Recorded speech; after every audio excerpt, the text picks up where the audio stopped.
8:36, más de 500.000 personas mayores de 65 años reciben un bono creado bajo el nombre de Pensión 65 durante el mandato de Ollanta Humala.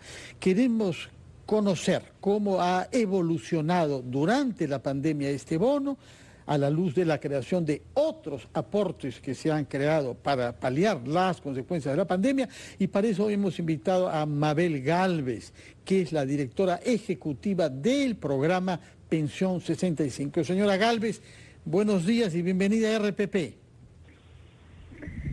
Muy buenos días, Fernando, Carlos y Mónica, un gusto estar con ustedes. Muchas gracias. Tenemos entendido que su programa da todavía muestras de gran vitalidad y que están incorporando a 12.000 personas más a la lista de los beneficiarios que cada 2 meses reciben un bono. Explíquenos, por favor, en qué consiste esta incorporación de nuevas personas mayores de 65 años. Sí, muchas gracias, Fernando. Comentarte que el programa Pensión 65 atiende a nivel nacional a más de 556.000 adultos mayores que se encuentran en situación de pobreza extrema, dotándoles de una subvención económica, la denominada Pensión 65, de 250 nuevos soles de manera bimestral. Nosotros recientemente acabamos de modificar los criterios de prelación para, digamos, priorizar la atención de los adultos mayores que se encuentren sobre todo con mayor grado de vulnerabilidad, ¿no?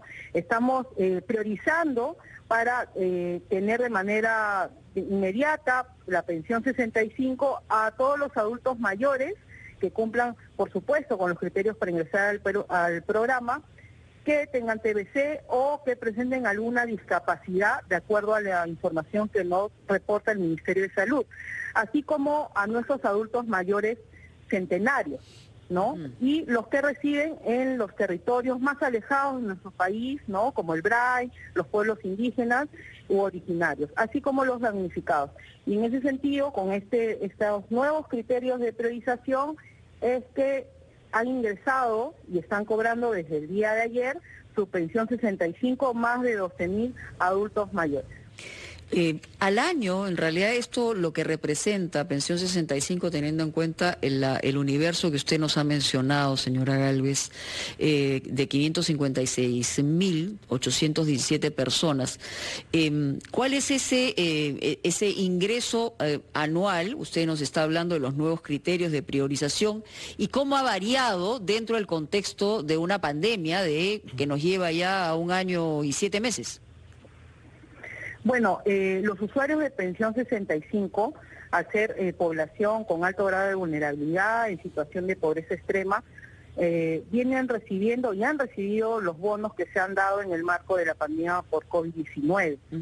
Además, el programa viene trabajando actualmente lo que es el aumento de la cobertura de Pensión 65, es decir, que más personas adultas mayores puedan ingresar a Estamos estimando que, digamos, en lo inmediato, en este año, al final del trimestre, puedan ingresar 102.000 adultos mayores que cumplen con los criterios para ingresar al programa. Es decir, son adultos mayores que se encuentran en situación de pobreza extrema y que no reciben ningún ingreso, pensión, ni en el ámbito público o privado, ¿no? ¿Cómo miden la pobreza? ¿Cuál es el criterio específico respecto a la medición de pobreza para los mayores de 65? Por supuesto. La medición de pobreza se da de acuerdo al sistema de focalización de hogares, que se maneja en el Sistema Nacional de Focalización, el SINAFO, y es donde las unidades locales de empadronamiento de las municipalidades se acercan, digamos, a los hogares de las personas para dotarles de la clasificación socioeconómica de pobre o pobre extremo. Verifican condición de vivienda, entre otras variables, y con ello es que registran esa información, la cual es verificada por la Dirección General de Focalización de Hogares del Ministerio de Desarrollo e Inclusión Social, y se determina si el hogar es pobre, pobre extremo o no pobre, ¿no? Siempre a solicitud, en este caso, de el usuario o de las personas que viven en el hogar. Con ello, a nosotros como Pensión 65 nos llega un padrón general de hogares, en este caso de personas de 65 años a más, que tienen la condición de pobre extremo. Y lo que nosotros verificamos ya desde el programa es ver cuál de ellos, fuera de su condición, es que no recibe ninguna pensión ni del ámbito público o privado, incluyendo las subvenciones de salud. Con eso es que nosotros inyectamos la subvención de 250 soles bimestrales, ¿no? Son 6 al año, a nuestras usuarias y usuarios de pensión 65. Señora Gálvez, buenos días. ¿Cuáles son los medios de pago, la estrategia que se sigue para los pagos? Porque usted sabe que mucha gente vive en zonas muy alejadas, son muy pobres, allí no tenemos entidades bancarias, no hay internet, no hay medios de pago de manera digital y también además, por supuesto, tomando en cuenta todas las medidas de prevención en la pandemia, en la emergencia sanitaria que estamos viviendo. ¿Cuál es la estrategia en ese punto para que el dinero llegue justamente a la persona más necesitada? Claro que sí. El programa Pensión 65 tiene 4 modalidades de pago, de acuerdo a la edad del usuario.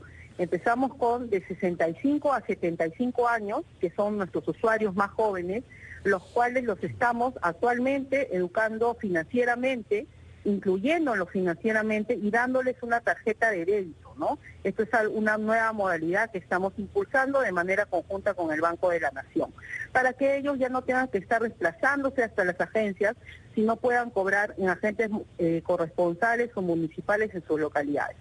Después tenemos los que van a los bancos, que hay un tercer y cuarto grupo que son los más vulnerables, que son los que no pueden ir al banco, que cobran en domicilio, que es una población un poco más acotada, mayor de 80 años, y que Pensión 65 le lleva la subvención a su hogar.